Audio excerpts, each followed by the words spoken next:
به نام خدای مزن و دلوان، نوی نر و دوست و لاینگر و جماور کوملا دادگری. ای دلسوز و وفادار دادگریه و دژی ستم و ستمکاریه. ای خمخور چسباندنا ناسنامه یا راستقینه یا مسلمانتی و دوینداری و ولاد پارێزیه. دیگ و باب و خشک و برا و هر وسا خوشتوین خودان همت لاینگر و پشتوان و دوستین کوملا دادگری هوین گلک بخیر هاتن بو کرنوال پرتقالی. بو سرخستنا لیستا 147 لبازنه دهود. هر وسا بناو هوا خیر هاتنکا جهجی و گرم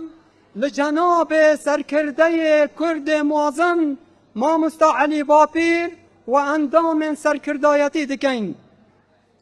مرم جوه کرنواله سرخستنا لیستا 147 یا کوملا دادگریه لبازنه دهود.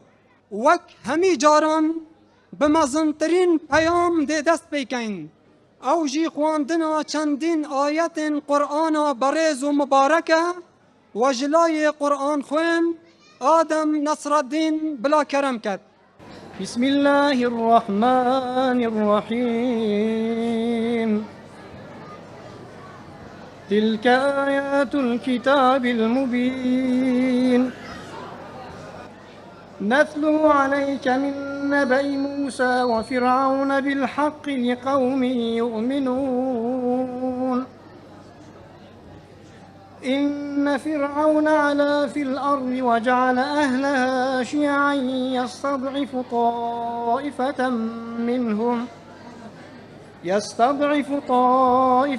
منهم يذبح أبناءهم ويستحيي نساءهم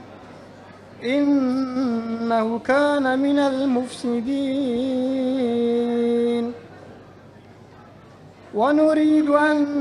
نمن على الذين استضعفوا في الأرض ونجعلهم أئمة ونجعلهم الوارثين. داخازا ما دادگریه دادگری چار سریه داخازا ما دادگریه آلاین خو بلند بکن و بیجن داخازا ما دادگریه دادگری چار سریه.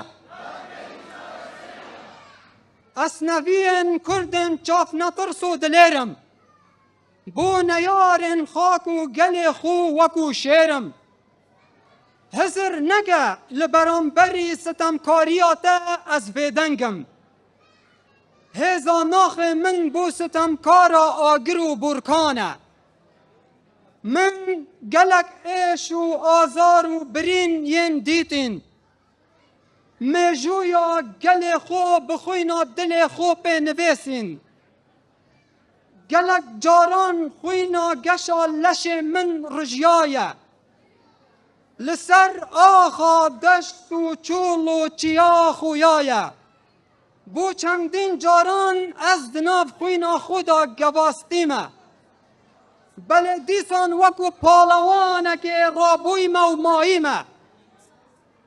چندین جار ستمکاران هیرش کریه سر من. بله لبرانبری وان وکی جنگاورک راوستیای ما.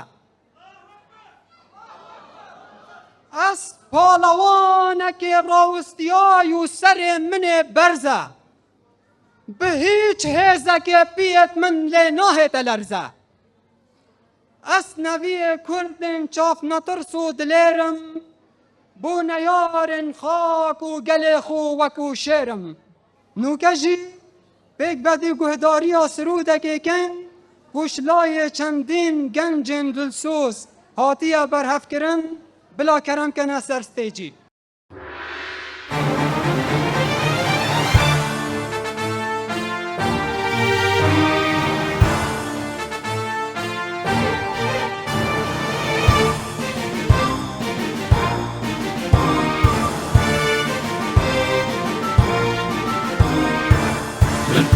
کۆمەڵی دادگەری کوردستانم خاوەن خەرمانی سەروەری داستانم شنەی شەماڵی گەرمیان و جێستانم ڕەنجی خاکم بەیامی شەهیدانم ڕەنجی خاکم بەیامی شەهیدانم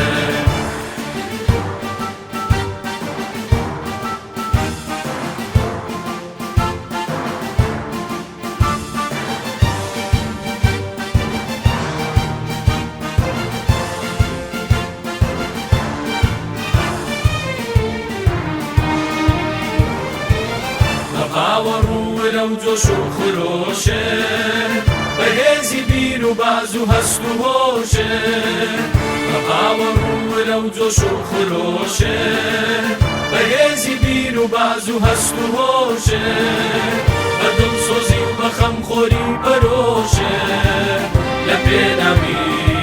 دادگەری تێدەکۆشە لە پێناوی دادگەری تێدەکۆشە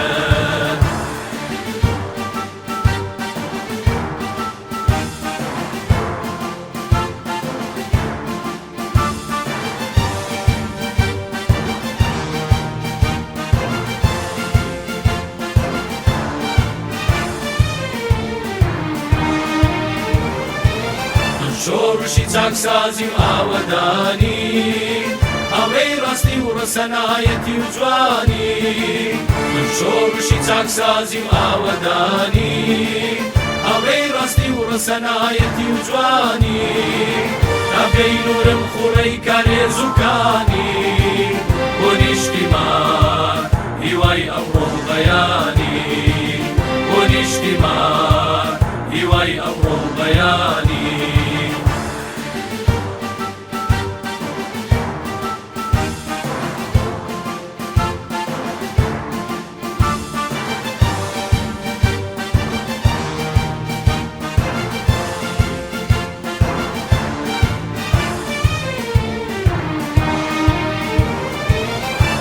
زۆرداری و گەندەڵی دەواستم پەیمان لەگەڵ خوا میللەتم دەباستم دژی زۆرداری و گەندەڵی دەواستم پەیمان لەگەڵ خوا میللەتم دەباستم هەر لە هەموو خەباتم ڕانەواستم سەر بەخۆی کوردستانە مەباستم سەر بەخۆی کوردستانە مەباستم من کۆمەڵی دادگەری کوردستانم خاوەن خەرمانی سەروەری داستانم شنەی شەماڵی گەرمیان و جێستانم ڕەنجی خاکم بەیامی شەهیدانم ڕەنجی خاکم بەیامی شەهیدانم جەماوەرێ خۆشتەویە پارێزگەها دهووکە ڕەنگین ئەس دەبێژمە هەوە بووچی پێتەویە ئەڤروهین دەنگێ خوب دەنە لیستە 147 یا کۆمەڵە دادگەری دەنگێ خوب بدە من داک و ببمە قویتێ هەژاران دەنگێ خوب بدە من داک و ببمە گرنژینە بێسەمیانان دەنگێ خوب بدە من داک و ببمە ئیزگەها حەقبێژان دەنگێ خوب بدە من داک و ببمە چرا داک و ببمە خەتیر داک و ببمە هێوی و ڕۆناهیە vê milletê nûke jî dêwehêlîne gel peyva xêrhatinê ji layê berpirsê malbandê dihokê Komela Dadgerî Cenabê Mamosta Felah Mustafa Pirêz ve bilakerem ket. Bi navê Xudayê mezin û dûlivan berêz Cenabê Serokê Komela Dadgerî Seydayê Qedirgiran Mamosta Elî Bapîr berêz Encûmenê Sekidatî û Encûmenê Bala û Lijna Bazinê Duhok û Hewlêr û mêhvanê Rewşt Berz û Qedirgiran xuşk û birayê hêja berkeftî mamostayê ser mînber û gotarbêjên ayînî kur û kiçêt şehîd û enfalkiriyan Esselamu aleykum ve rahmetullahi ve berekatuhu. براستی آماده بوونه هوا بو سرخستنا لیستا 147 یا کمال دادگری و بازن دهود وفاداریا و جه خوشحالیا میا کمال دادگری کردستان به درشم دیوار را گرین به لیستا جماره 147 به هیز و شیانت خوده و ایرادا گل ما استملی کری و هوین خدان سوز و بلند دب سر کبید خدای مزن بجید وقل اعملو برزان هجایان ام بناو ملبند دهو که کارگریا ملبندی جدل سپازی و پیزانین دخو آراسته تف خوچکو براو دوست و حوالند کن که به هر شیوه که هاری کاریامه هات که کرن تایبت کسی که اوجی جناب سروک کمال دادگری مامستا علی باپیر هر هاری کاریا که مادی بیتو یا معنوی هر وسا تایبت ریدان پلمارا چند خوینگر من بیانی بناو آسایش خدا نیاسین اوان هرشکر سر تیما بانگشه برایت ملزاخو براستی مامستای چوازانی وکو ارکو واجبه که براینی و شرعی و دینی خوله کرا خدان بزیترین دم پیوندی تیم ملزاخو کرو پرسیارا ساخ و سلامت یوان کرد هر واسه سپاسیا انجمن سکرداتی و انجمن بالای کمال دادگری بو هر کاری که به زحمت بوما آسانکاری تیدا پیدا کردن هر واسه دستخوشیه که بیوینل کاندیدت خود کن ابد بگاوه هر سید حاضرن ویله اب شب و روز جت فکرنه ایک بی رواستیان خود خیره و مزن کرد دستخوشیل کارگریا مالبند دهو کت کن همه هنگید گل تف انجمن دهو که و تیمن بانگشی و بشین مالبندی و کارمند و پولیس و زیروانی که ایکم دم جمعه شبا 20 دست کار خو کری بی ماندی بون دم خوی قانونی و بی کو بیل یاسای بنن مینا خلکه کدی هر واسه دست خوشیه که بیوینه و بیواسه بو برپرس و ستاف کارمند نویسینگه و پیام الدهو کت کن که چند جارن پلماری ریدان جور و جور بونه گل نحزونه یارن لیمه هد گود صبر و آرامی هداری خدای مزن بجید انما یوفى الصابرون اجرهم بغیر حساب هر واسه دستخوشیل ریبابرو کارمند رادیو دنگ کمالت کن بودل سوزی و وفاداریوان و کوپترش ارکی خوی حزبی گهاند یا خلق مای دهوکی و دور بران اب شیوه که اسلامی و آینی و شهرستانی و مدنی سپونسریا همی کاندیدین مکنین بی جوازی دوباره و سه باره خیرهانا میوانت خویت قدر گراند کن هر ساخو سرفراز بن والسلام عليكم ورحمة الله وبركاته خوشكو برايد بريز وقدر جران مهوان الدلال نوكجي هينو اتقال قيامة جناب السروكي كمالا دادگري بريز مامستا علي باپير بلا كرم كر السلام عليكم ورحمة الله وبركاته الحمد لله وصلى الله تعالى وسلم وبارك على رسول الله محمد وآله المهتدين بهداه من الصحب والأزواج والقرابة والتابعين لهم بإحسان إلى يوم لقاء الله زور خوشحالم بدیداری برایان و خوشکانمان مامۆستایان و ڕیسپیان و هەموو لایەک لە دەڤەری بادینان بە خەڵکی دهۆک و زاخۆ و ئامێدی و شێخان و سیمێر و بەردەڕەش و شیلاتزێ و هەموو ناوشەکانی دیکە زۆر خۆشحاڵم بە دیداری هەموو لایەک براو خوشکانی بەڕێز ئێمە ئەمڕۆ هەمومان کۆبووینەوە بۆ گەیاندنی دواپەیامی خۆمان لەم بازنەی دهۆک و بادینانەوە هەم بە خەڵکی بادینان بە تایبەت و بە خەڵکی هەرێمی کوردستان بەگشتی خوشک و برایانی بەڕێز ئێمە وەکو کۆمەڵی دادگەری کۆمەڵێک مەبدە و پرانسیپمان هەن کە هەر لە سەرەتای دروستبوونمانەوە لەسەریان ڕۆیشتووین. یەکێک لە مەبدەئەکانمان ئەوەیە کە ئێمە بە پاڵنەر و هاندەر و دافیعی ڕازیکردنی خوا سوبحانە وتەعالە کارەکانمان دەکەین. هەر بۆیەش هیچ کۆسپ و تەگەرەیەک، هیچ گرفت و گرێ و گۆتاڵێک، هیچ کۆسپ و لەمپەرێک ناتوانێت پاشەکشە بە ئێمە بکە. ئێمە وەکو خوا سوبحانە وتەعالە لەبارەی هاوڵانی بەڕێزی پێغەمبەرەوە صلى الله عليه وسلم خواليان رازي به فرميتي يبتغون فضلا من الله ورضوانا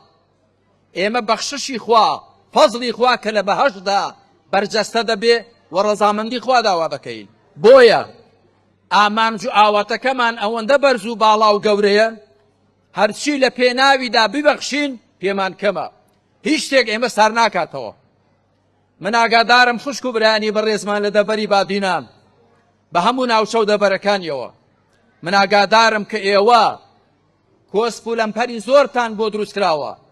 لەلایەن حیزبی حکومڕانەوە لێرە. ئاگادارم کە زۆر تووشی ناڕەحەتی و گرفتاری کراون، بەڵام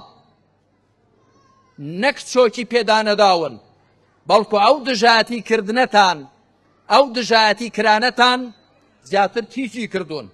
زیاتر ورەی پێبەخشیون و وزەی پێبەخشیون. هەر ئەوە شایستەی ئینسانی ئیماندارە. ئەوانەی معدەنێکی ساغ و ساف و چاچیان هەبێ لەژێر قورسایی میطرەقەدا ناپاچێنەوە، بەڵکو سەختتر و پتەوتر دەبن. پەندی عەرەبیە دەڵێ ئەشەدائید سەیقەل الرجال، سەختیەکان سپیکەرەوە و تیفتیفەدەری پیاوانن. لێرە دیارە مەبەستە پیاوان تەنیا ئەوانانین کە ڕەگەزی نێریان هەبێ، شێرەژنانێکیش هەن هەر لە ڕیزی پیاوانن. وەکو خوا سوبحانە وتەعالە لەبارەی مەریەم دایکی عیساوە خوا لێی ڕازی بێ و سەڵات و سەلامی خوا لەسەر عیسا بێ دەفەرمێ وەکانەت من القانیتین، دەیباتە ڕیزی پیاوانێکەوە کە بۆ خوا ملکەتشن. مەبدەیەکی دیکەمان برا خوشکانی بەڕێز لە دەڤەری بادینان و لە هەموو هەرێمی کوردستان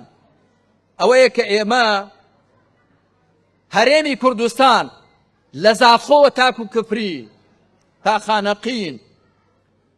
لە ڕۆژهەڵاتێ بۆ ڕۆژ ئاوای هەمووی بە یەک وڵات دەزانین و هەمووشی بەهی هەموو لایەک دەزانین. ئەو گوری سپچڕچێرنەیەی ئەو نیزاع و ناکۆچیەی لە نێوان هەردوو حیزبی حکومڕاندا ساڵەهای ساڵە هەبووە و ئێستاش بەردەوامە لە لای ئێمە مەرفوزە. ئەوە ئێمەی بێهێز و پێچ کردووە. ئەوە وای کردووە کە دوژمنان حیسابمان بۆ نەکەن، وای کردووە کە حکوومەتی نێوەندی ڕێزمان نەگرێ، وڵاتانی دراوسێ ڕێزمان نەگرن، وڵاتەکەمان بکەنە شوێنی تەراتێنی هێزەکانی خۆیان. لەبەرەوەی بزان ناکۆچین. هەر بۆیە خوا سبحانه وتعالى هواڵی پێداوین ولا تنازعوا فتفشلوا وتذهب ريحكم. ناکۆک مەبن، دووبەرەکێتان نەبێ، ئەگەر نا فەشەل دێنن و هێز و پێستان نامێنێ. ئێمە ئەم هەرێمە بە هیچ کەس نازانین، نە دەڤەری زەرد بەهی پارتی دەزانین، نە دەڤەری سەوز بەهی یەکێتی دەزانین، بەڵکو هەمووی بەهی پارتی و یەکێتی و بە هەموو لایەنە سیاسیەکان و هی هەموو هاوڵاتیانی کوردستان دەزانین. هاوڵاتیەکان چ کورد بن، چ تورکمان بن، ئاسووری بن، یەزیدی بن، مسلمان بن یا نامسلمان بن، هەموو ئەوانەی لەم وڵاتەدا دەژین بەشیان هەیە بە خاک و خێروبێری ئەم وڵاتەوە. هیچ کەسێک بۆی نییە دەڤەرێک بۆ خۆی قۆرغکە، هیچ کەسێک بۆی نییە دەڤەرێک بۆ خۆی دابڕێ. بۆ ئەو خەڵکە کۆیلەیە تۆ بیکەی بەهی خۆت، ئەو خەڵکە بەندەی خوایە. هەر بۆیە من لێرەوە بە چاوی ڕێز و حورمەتەوە تەماشای خەڵکی بادینان دەکەم. دەزانم زەخت و فشاری زۆرتان لەسەرە، دەزانم زۆر جار دەترسێندرێن. یەکێک لە جۆرەکانی ترساندن ئەوەیە کە مارە تۆپیتان فڕێ دەدەنە بەردەم. یەکێک لەو مارە تۆپیوانە ئەوەیە کە خەڵکێکی زۆریان بان کردووە کارتی دەنگدانیان لێوەرگرتوون، ئەوە کارتەکەمان وێ نەگرتووە، ئەوە مارە تۆپیوە، لەوە مەترسێن. هیچ کەس ناتوانێت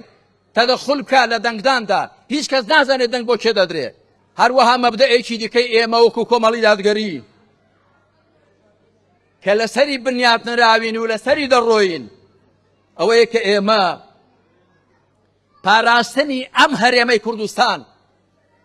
بە ئەرکی سەرشانی هەموو لایەک دەزانین، بە پیا و ئافرەتەوە، بە پیر و گەنجەوە،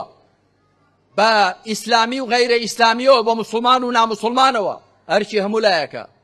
پێغەمبەری خاتەم صلى الله عليه وآله وسلم کە چوو بۆ مەدینە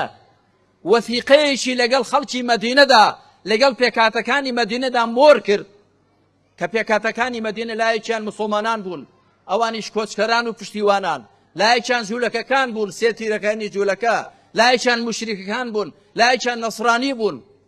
پێغەمبەر عەلەیهی السەڵاتو وەسەلام وەثیقەیەکی مۆر کرد، تەنانەت یەک ئایەتیشی تێدا نییە، بیخوێنەوە، 52 بڕگەیە، ئایەتێکی قورئانی تێدا نەنووسیوە. بۆ ئەوە کە تەعبیر بکات لە خاڵە هاوبەشەکانی هەموویان. بۆی ئێمە هەموو ئەوانەی لەم هەرێمەدا دەژین بەبەر پرسیاریان دەزانین ئەم هەرێمە بپارێزن، نێڵن چی دیکە بپوچێتەوە، چی دیکە بێهێز و پێز بێ. دەزانن پارێزەری ڕاستەقینەی ئەم هەرێمە چییە؟ بریتێ لەوە کە لەگەڵ خوادا پەیوەندیمان قایم بێ، بیر نەکەینەوە لەوەی لەگەڵ وڵاتانی دراوسێ، هەرێکی خۆی بە دەوڵەتێک هەڵبواسێ، هەرێکی قیبلەی خۆی بکاتە دەوڵەتێک یاخود وڵاتانی ڕۆژئاوا. نا، پەیوەندی خۆمان لەگەڵ خوا محکەم بکەین و لەسەر پێی خۆمان بوەستین. ئەوە یەک. دوو، باشترین پەرژین و قەڵا بۆ پاراستنی وڵات بریتێ لە دادگەری، بریتێ لە عەدالەت. والیەک لە سەردەمی حوکمی ئومەوی و عەباسیدا نامە دەنێرێ بۆ خەلیفە، بۆ حوکمڕان، دەڵێ پارەم بۆ بنێرە بۆی قەڵایان دروستکەم، قەڵا تا وڵاتەکەم بپارێزم. ئەویش بۆی دەنووسێتەوە حەصن بلادەکە بالعەدل، وڵاتەکەت بە دادگەری بپارێزە، ئەوە باشترە لە قەڵا. لە جاتی پارەت بۆ بنێرم چاو بۆ خۆت دابژێڕەوە، با خەڵک و میلەتەکەت لەگەڵت دابن، با خۆشەویستی لە دڵی خەڵکدا هەبێ، چاون لەوە نەبێ خەڵک بترسێنی و بتۆقێنی. ئەگەر نا لەگەڵ دەسەڵاتت نەما، ترس و تۆقاندت نەما، فڕێت دەدەن، وا بکە خەڵک خۆشی بوێی لە باوەشت بگرن. خاڵێکی دیکە بە پێویستە دەزانم ئاماژەی پێ بدەمەوەیە، بڕیارە لە 2011 ڕاپرسی بکرێت، سەرژمێری گشتی بکرێت لە عێراقدا. من لێرەوە بە هەموو لایەک دەڵێم ئەوانەی کە لە سنووری مادەی 140دان با لەوێ تەواژۆدیان هەبێت دەنگ بدەن بە ئەم هەرێمەی ئێمە زیاتر نەپوچێتەوە، زیاتر بێهێز و پێس نەبێ، با کارێک بکەین کە سەنگ و قورساییمان زیاتر بێ. بە ئەندازە ئەوە کە سەنگ و قورساییمان زۆر دەبێ، وڵاتانی دراوسێ مامەڵەمان لەگەڵدا دەکا و ڕێزمان دەگرێ، حکوومەتی ناوەندی ڕێزمان دەگرێ، میلەتەکەی خۆمان دڵی بە خاک و وڵاتەکەی خۆی خۆش دەبێت. هەر لێرەشەوە من ئامۆژگاری ڕوو دەکەم هەموو هێزی چەکدارمان، هێزی چەکدار، پێشمەرگە، زێڕەفانی، پۆلیس، شورتە، ئاسایش، هەموو هێزەکان لێرە ڕوویان تێدەکەم، دەڵێم برایەنی بەڕێز، ئێوە بەندەی خوان و خەڵکی ئەم وڵاتن، ئێوە دەبێ هەوڵدان دامەزراوەیەکی نیشتیمانی بن، خۆتان بە کۆیلەی کەس مەزانن، لەبەرۆ حیزبێک معاشت دەداتێ لە بیرت نەچێ نەبووی بە کۆیلە، پارەکەت پارەی خۆتە، ڕۆنی خۆتە لەسەری خۆت دەدەنەوە، پێتوانە بێ ئەو پارەی کە پێت دەدەن نرخی تۆیە و کڕیویانی، تۆ نەکردراوی، نەفرۆشراوی، تۆ بەندەی خوای. دەبێ وریابی. هەندێک کەس وا دەزانێت کە حیزبێک معاشی پێدەدا، وا دەزانێت کڕیوێتی. وەکو عالمێکی میسری کاتی خۆی بە خدێوی میسری گوت، خدێوی حکمڕانی میسر بوو، گوتی إن الله تعالى خلقنا أحرارا ولم يخلقنا عقارا والله لا نورث بعد اليوم. خوا ئێمەی ئازاد خوڵقاندووە، ئێمە زەویزار نین، نابێت لە مەودا بە میرات بگیرەین. ڕوو دەکەمە برایانی بەڕێزی پێشمەرگە، هەروەها زێڕەفانی، ئاسایش، شورتە، بە هەموو بەشەکانیانەوە، ئێوە بەندەی خوان وەوە کوڕی ئەم میلەتەن خۆتان بە تابیع هیچ حیزبێک مەزانن مەشترسێن بە وەهم یەکێک بڵێ ئەوە تۆ دوای دەنگمان پێ نەدەی نانت دەبڕین جارێ ئەسڵەن ئێمە وەکو کۆمەڵی دادگەری دەمانێت ئەم بازارە بگۆڕین بۆچی دەبێ حیزبێک تەماعی هەبێ لە هێزە چەکدارەکاندا کە عایدی ئەو بن قوتیان بەدەست ئەوەوە بێ قوتی خوایە بەندە بەندەی خوایە نابێ هیچ کەس چاوی لەوە بێ بە ترساندن بە تۆقاندن بەنان بڕین خەڵک بە قسەی بکە هەر حیزبێک وا بێ فاشیلە و بۆ ئاگاداری هەموو لایەکیش هەموو ئەو هێز و دەوڵەتانەی ڕووخاون لە لووتکەی ستەمکاریدا ڕووخاون فرعون کاتێک خوای پەروەردگار لە دەریای سووردا نغڕۆی کرد کە دەیگوت ما ئوریکم ئیلا ما ئەڕا وما ئەهدیکم ئیلا سەبیل الڕەشاد هەر ئەوەتان پێ دەڵم کە خۆم دەیبینم من تەنیا ڕێڕاستیشان پێشان دەدەم ڕێی نەدەدا کەسی دیکە قسە بکە دەبە هەمووی جەماعەتی ئەشهەدو بالله بێ هەمووی دەست بە سینگەوە بگرێ هەمووی عەقڵی خۆی قفڵدا لێرەوە ئامۆژگاری خەڵکی هەرێمی کوردستان دەکەم لێ مەگەڕێن هیچ حیزبێک نەتان کاتە کۆیلە هیچ حیزبێک لە هیچ حیزبێک قبوڵ مەکەن بڵێ عەقڵی خۆت ئیجازە بدە و چاو بن و قێرە و شوێن منکەوە ئێمە تەنیا شوێن پێغەمبەران دەکەوین سەڵات و سەلامی خۆیان لەسەر بێت ئەوەیش لەبەرێک ئەوان معسووم و پەرێزراون لە هەڵە ئەگەر نا هیچ کەسێکی دیکە هی ئەوە نییە چاو بن و قێن و شوێنی کەوی لە هیچ کەس قبوڵ مەکەن بتان کاتە مەڕ ئێمە بەشەرین ئێمە مرۆڤین وەلەقەد کەڕەمنا بەنی ئادەم بەنی ئادەم کە خوار ڕێزی لێ ناون لەبەر خاوەنی ئیرادە و عەقڵێکی ئازادن ئەگەر مرۆڤ دەستبەرداری عەقڵ و ئیرادەکەی خۆی بۆ ڕێزەکەی لەدەست دەدا حورمەتەکەی نامێنێ خاڵێکی دیکەم ئەوەیە کە ئێمە ئەم پرۆسەی دەنگدانە کە لە پێشمانە لە بیستیدا بۆ ئەوەی ئێمە نوێنەرانێکی سەرڕاست دڵسۆز پیداکار حەقبێش بنێرین بۆ پەرلەمان کە لەوێت تعبیرێکی ڕاستەقینە بکەن لە واقعی میلەتی کورد باسی دیکە پەرلەمانتارەکانمان بڵیندگۆیەک نەبن سەماعەیەک نەبن تەقڵ و دەهۆڵێک نەبن چۆن دەستیان لێ بدرێ ئەوە دەنگ بدەنەوە با تعبیر بکەن لە ناخی خۆیان لە ڕای خۆیان تعبیر بکەن لە واقعی میلەتەکەیان پەرلەمانتار هاتۆ بۆ لای من گوتی مامۆستا دەزانم ئەو شتە ناحەقە بەڵام حیزبەکەم دەڵێ دەبێ وا بڵێ ئەگەر نانانت دەبڕم دەرت دەکەم ئەمە لە شوێ حیزبێک نەیتوانێ بێ لە نێو خۆیدا دادگەری بچەسپێنێ ئازادی فەراهەم بێنێ بۆ ئەندامەکانی چی پێ بۆ خەڵک ئینە فاقد الشەیء لا یعطیه کەسێک شتێکی نەبێ ناتوانێ لێ ببەخشێ بۆیە چاڕوانیمان هەیە لە خەڵکی بەڕێزی بادینان خەڵکی ئیسلام پەروەری بادینان بەدوهۆکەوە زاخۆوە شێخان و ئامێدی و ئاگرێ و بەردەڕەش و شیلازێ و هەموو دەبەرەکان سیمێڵ و چاوەڕوانیمان لێتان هەیە کە لە ڕۆژی بیستی دەدا ئەم لیستی ژمارە 147 کۆمەڵی دادگەری نوێنەرەکانی بنێرنە پەرلەمان وەکو چۆن لە ڕابردوودا پەرلەمانتارانی ئێمە وەفادار بوون هەم بەخوا و بە پێغەمبەر عەلەیهی سەڵات وسەلام بە خەڵک و میلەتی خۆیان وەفادار بوون لەژێر زەخدا تەسلیم نەبوون ڕادەست نەبوون لەژێر زەخدا ئیرادەی خۆیان لەدەست نەداوە چاویان لە تەماع نەبووە ئومێدمان وایە نوێنەرانێکی دیکەش کە دەنێردرێن بۆ پەرلەمان لەوانی پێشێ زیاتر نەکەن کەمتر نەکەن خوا پشتیوان بێ کۆمەڵ یەکێک دەڵێ بۆ دەنگ دەدەین بە کۆمەڵ دەڵێم کۆمەڵ چەند ئیمتیازێکی هەن براوشکانی بەڕێز ئێمە چەند شتێکمان هەیە زیانمان دەکاتەوە لە خەڵکی دی ناشڵێم ئەوان ئەو خاڵانە تەنیا لە ئێمەدا هەن بەڵام ئەوە خاڵانی ئێمەدا زەقن دیارن بەرچاون یەکەم ئەوەیە کە ئێمە بەبێ شەرمی بەبێ منجەمنج بە ڕوون و ڕاشکاوی دەڵێن ئێمە لەسەر خەتی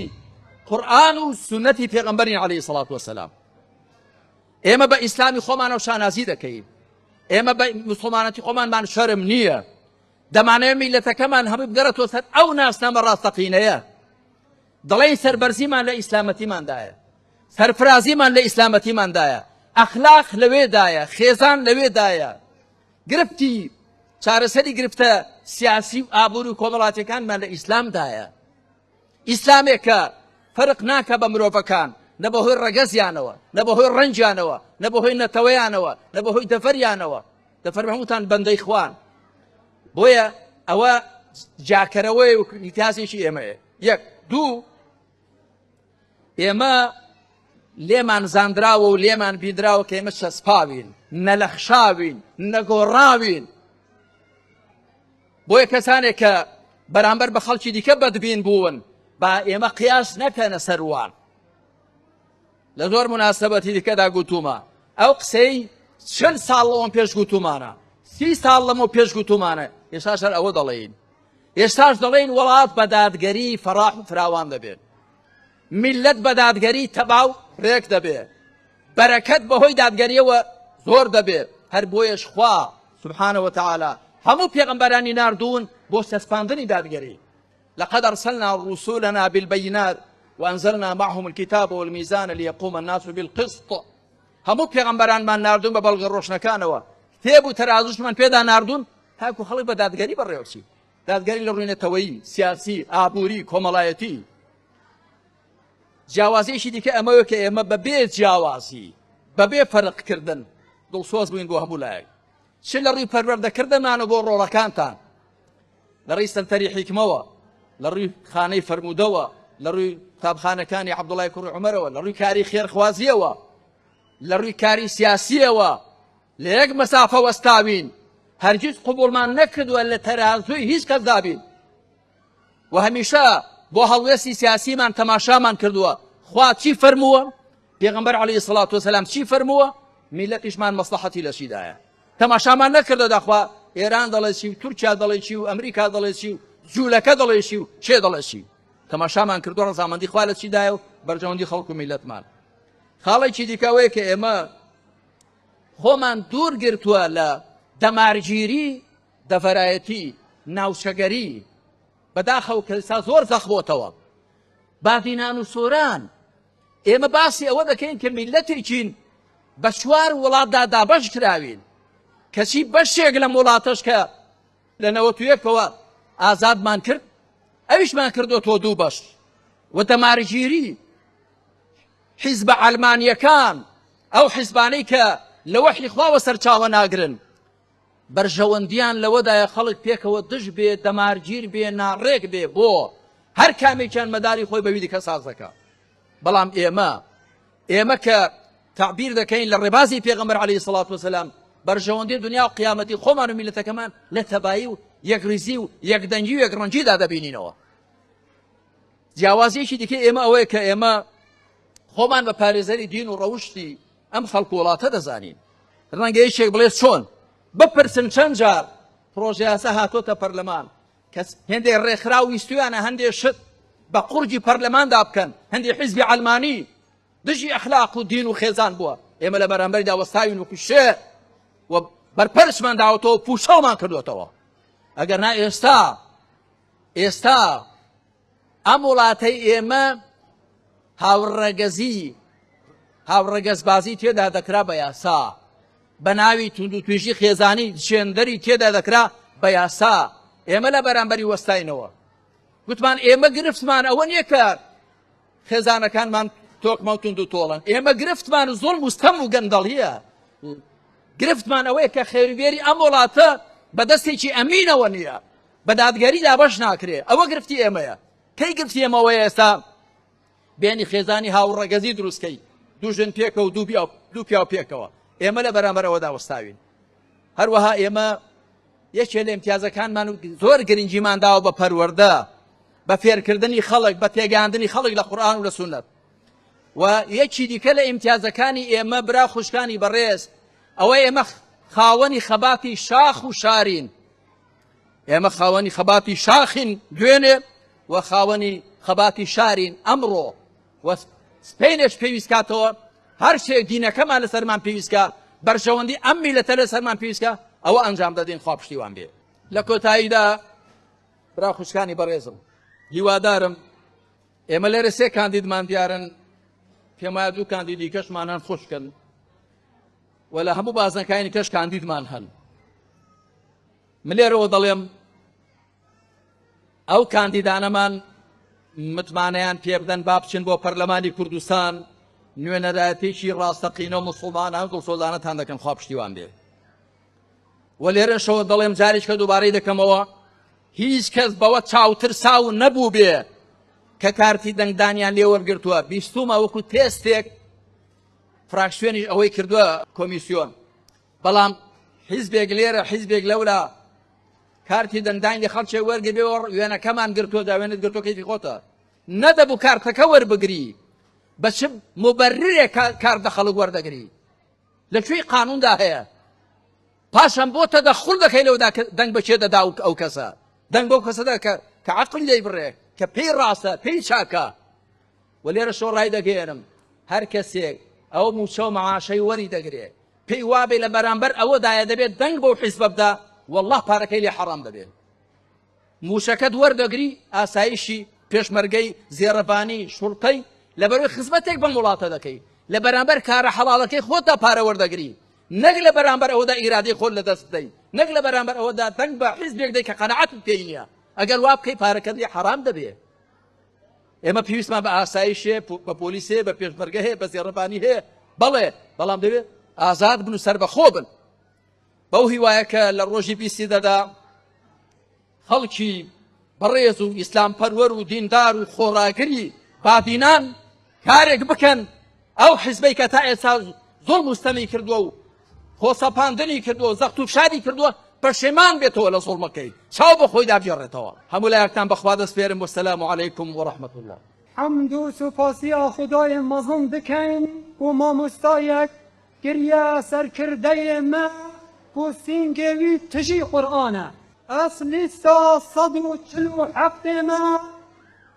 لیستا 147 دێڕاگرین تالانکردنا نەختێ ئەم کۆمەڵە دادگەرین خودێ حەز بکات دێوان ڕاگرین کۆمەڵ دەستەکێ ئەمینە پەرژانێ دینە کۆمەڵ نوکەژی دێوەهێنین گەل سرودەکێ و بلندکردنا ئاڵایên هەوە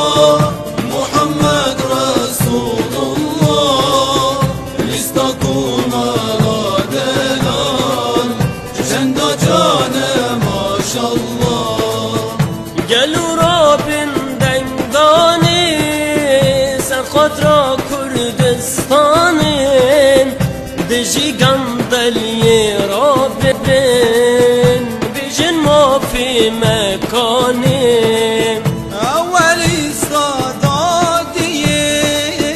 کتر آزادیه لدوشا پرنویم مزگینی یا شادیه لا اله الا الله محمد رسول الله لیستاکون لا دلال جندا جان ماشاءالله دەنگێ خۆ چلێ بکەین دەنگی بدە ڕێیەکێ کوتە ببیتە باژارێ پیران دەنگی بدە کۆنیەکێ کوتە ببیتە سەر ڕووی بارێ ئەیوبیان نوکەژی دێگوهداریە پەی با سەرروکێ لیژنەیە بڵند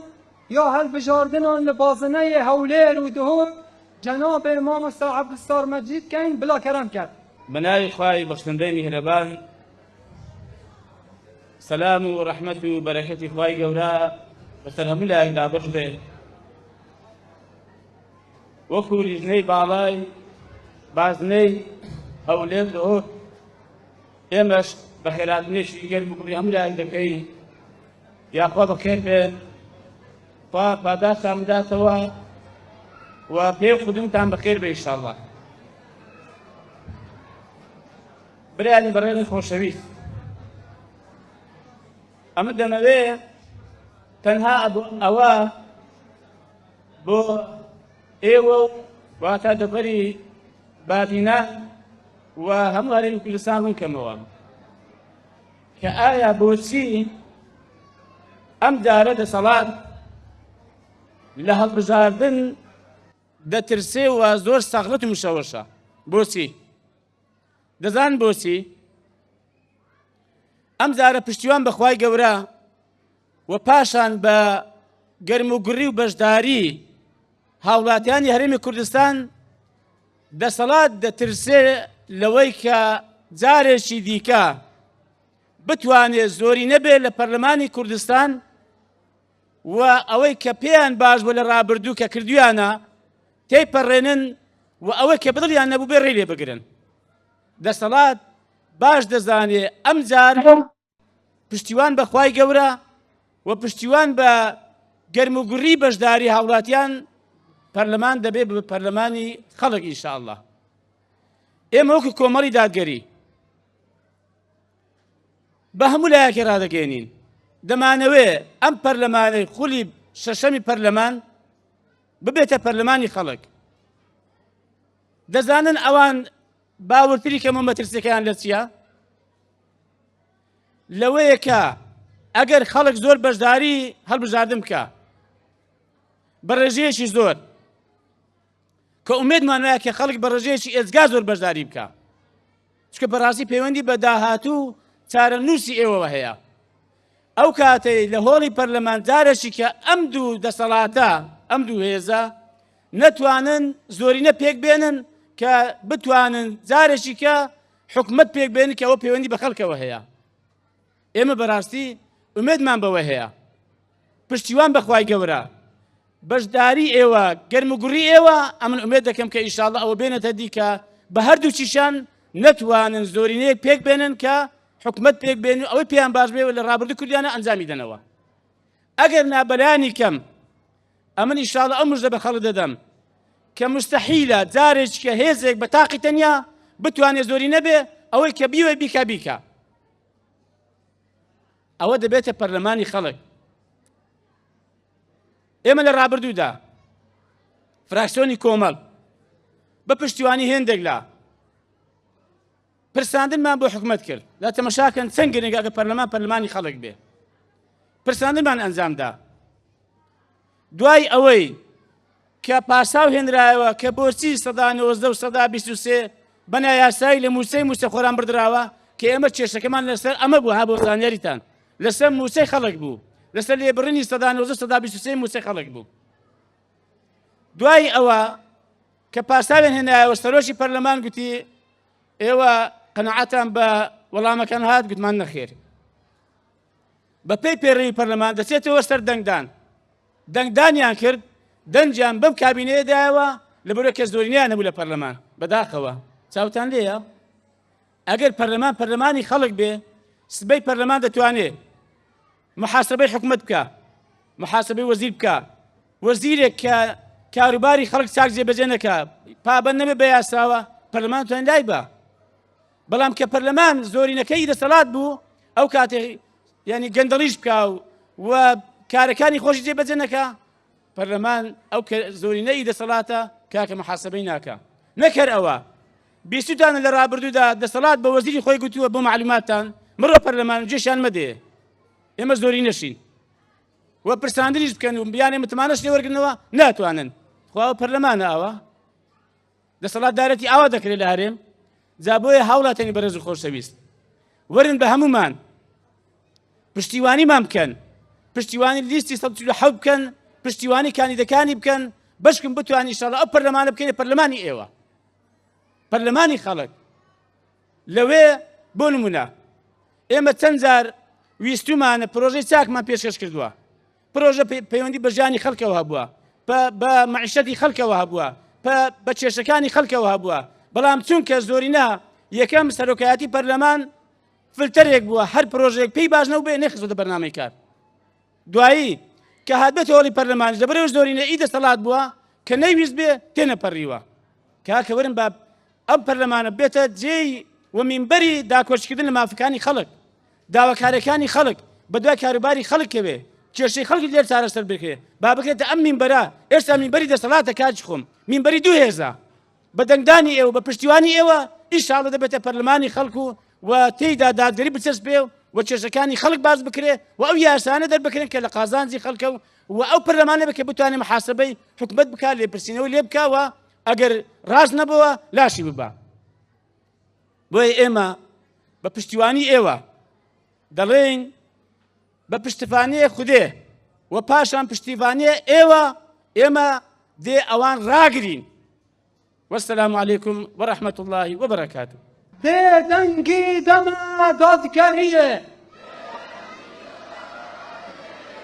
دێ سەر ئێخم پرتەقاڵیە دەنگێ خۆ بدەنە وان پێنگاوێن مزگەفتان ئابەدان دکەن دەنگێ خۆ بدەنە وان دەستێن دوعایا بەرەف ئەسمانی بلند دکەن دعایا بۆ ئارامیە وڵاتی دکەن دعایا بۆ گەنجên بەهێوی دکەن هەروەسا دعایا بۆ دایک و بابên خەمگین دکەن دەنگێ خۆ بدەنە لیستە 147 لیستە حەقبێژی و دادی و دادگەریە لایەنگر و پشتەوان و جەماوەرێ خۆشتەویە کۆمەڵا دادگەری نوکەژی دێ دەست بە بڕگەیە ناساندنا کاندیدên کۆمەڵا دادگەری لە بازنەیە دهۆک بکەین و چەندین مامۆستایên حەقبێژ و دڵسوز و وەفادار کاندیدکرینە li vî bazıneyê dihûkê و her navekê em dixwînin bila ew kandîdên berêz keremkene ser stêcî ji wan jî mamosta Ebdûsittar Temer Rêkanî jimare sê li bazıneyê dihok li ser lîsta 147 bila kerem kir.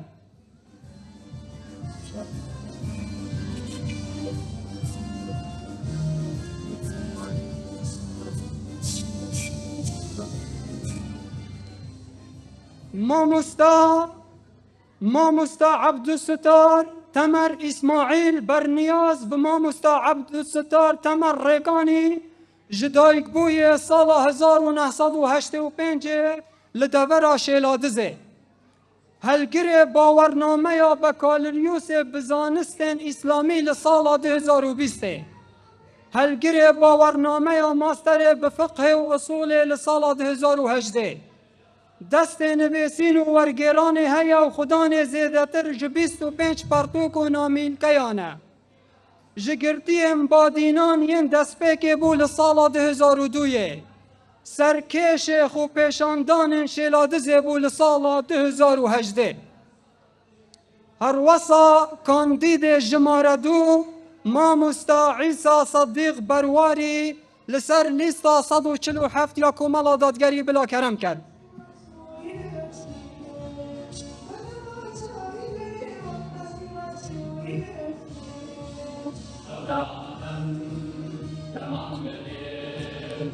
Serokê Perîstarên Karame helgirê bawernameya Bekaliryûsê bi xwendinên İslamî li sala 2021 helgirê sê bawernameyên TO2 di biyavê fêragehiştinên destpêkê û geşepêdana mirovî 26 di kertê saxlemiyê de hene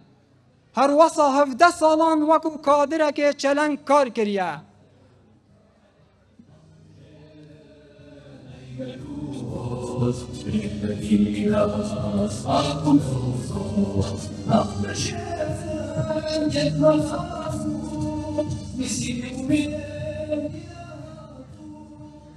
Berbijêrê jimare êk û serokê lîsta Komal li bazıneyê dihok mamosta Mela Enter Badînî bila kerem kir.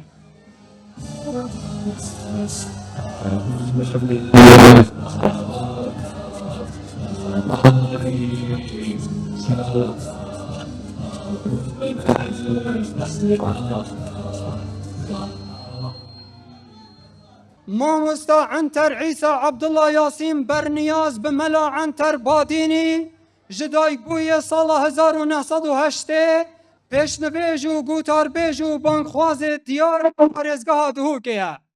هلگری باورنامه یا بکالریوس به پرورده یا اسلامی لسال 2021 لزانکویا دهوک کلیجا پرورده آکره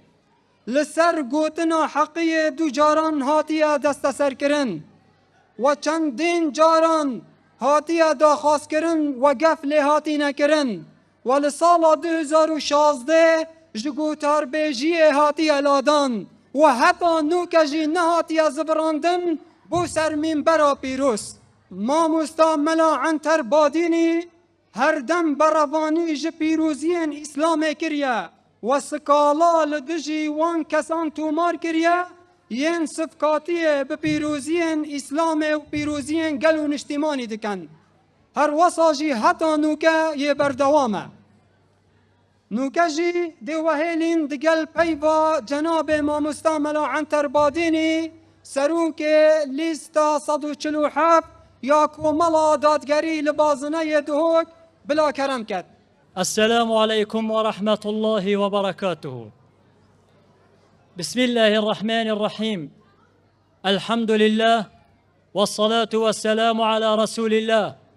وعلى آله وأصحابه ومن والاه. دسبيك ابناو خلق بادینان خیرهات نکا پر گل و ریحان الزانا و نافدار کردکین ماموستا علی باپیر سروک کوملا دادگری و شاندید گلدا و هر وطف خیرات نکا گرم و یا جوان الهمو آماده بوین برستکین که افروک آماده بوین بو سر ایخستنا لیستا 147 لیستا کوملا دادگری لیستا اسلام خازو کرد پرور خلکو جماور خوشتویه بازنا دوکو بادینان کومل هلگره پیاما خود تعالی الکردستانه کومل هناسا دین خود تعالی الکردستانه کومل عمامه و میزر اسپیا ما مستای کرده کومل جمدانیا رسنا ملت کرده کومل پارزر دین و اخلاق ملت کرده خلکو جماور خوشتویه بازنا دوکو بادینان اب 33 سال بورین اب ظلم و ستم دستت هر دو پارتین دست حالات داردا 33 سال قورخ کرنا دست حالاته کب کرنا دنگی آزاد لادانا ما مستاین آینی سزادانا فرمان برا کوچ کرنا گنجولاوا هاتنا هیزن داگیر کر و به دنگی و به هلوستیا دست حالاته برانبری داگیر کرنا خاکا کردستانه و پارزگاه دوکه 33 سال به خدمت گذاری به آب و کهرب به نفت و غاز و پانزین به جاده و بان 33 سال دزی و گندلی و بزربونا دهاتی و نبونا بجی و دولمندترین پارزگاه دهوک دولمندترین پارزگاه سر آسته دهات گمریکا و باج و ضریبه و نفت و غازه بری خوب دنت واقع دا هجارترین پارزگاه سر آسته حریم و عراق داشت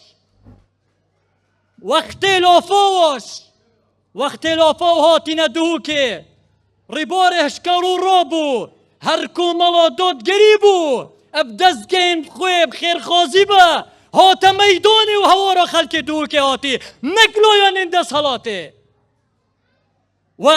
اب 33 سال بری خوب دنه 33 ساله دجاتیا اخلاق جوان و دجاتیا دین و عقیده ملت کرده تکرن و بلاف کرنا شکو گمانو و بلاف کرنا شکو گمانو الحاد نوف ملت کرده بروهنده ابا کوملا دادگری ابدرشمه دیوان رو گرین و بکومکا کاندیدن بهیزو و بکومکا کاندیدن خود ناسو دست بیجو دست پاکو دلسوز و هاتی میدانه دا ابي ظلم و ستم و بی اخلاقی و فساد و خرابی و بی دنیا 33 سالا را بگرن بروینده پیامکا دلسوزانه آراسته خلق و جماویر خوشتبیه بازنا دوک و بادینان تکم که دنگو باوریا خو ابدنم لیستا 147 لیستا کوملا دادگری لیستا اسلام خاز و کرد پرور و دنگو باوریا خو ابدنم لیستا پار زر ناسنام و ملت کرد دنگو باوریا خو ابدنم لیستا دجا ظلم و فساد و گندلی و دزی و بی اخلاقی و خرابیه و دنگو باوریا خو بدنه لیستا برابانکاری گنج و لا و آفرت و فرمانبر و پیشمرگه و همو خلق کردستانه بله سرکفتن و عزت پشتیبانیا خود تعالی بو لیستا 147 لیستا اسلام خاز و کرد پرور لیستا کوملا دادگری کردستان دوباره بخیرات نهمولا اکید کم خیر بین سر چاوا والسلام عليكم ورحمة الله وبركاته. الله أكبر الله أكبر لا إله إلا الله الله أكبر الله أكبر لا إله إلا الله لا إله إلا الله ومن ورن بابك وكوبي لا ینگرو جماورو پشتوان کوملا دادگری خلق پارزگاه دهو که ام داخاز جهواد کن لروجا بیستی هیواده هوین همی بگوه بلکو نهین بتنه هوین داخاز جکس و کار و مروب و جیران و نزیکن خوشی بکن لروجا بیستی مهاده بگوه بچنه سر صندوق دنگدانه و صندوق دنگدانه تجی بکن جبرتقالیه جلیستا کوملا دادگریه جلیستا 147 یا دادی و دادگریه و دوباره سپاس بو همیان بو آماده بونا هوا لویره و بو کرنوال پرتقالی و سرخستنا لیستا 147 لبازنه دهوک بخیر بین سرچاوان خودش و راضی بین. الله أكبر الله أكبر لا إله إلا الله الله أكبر الله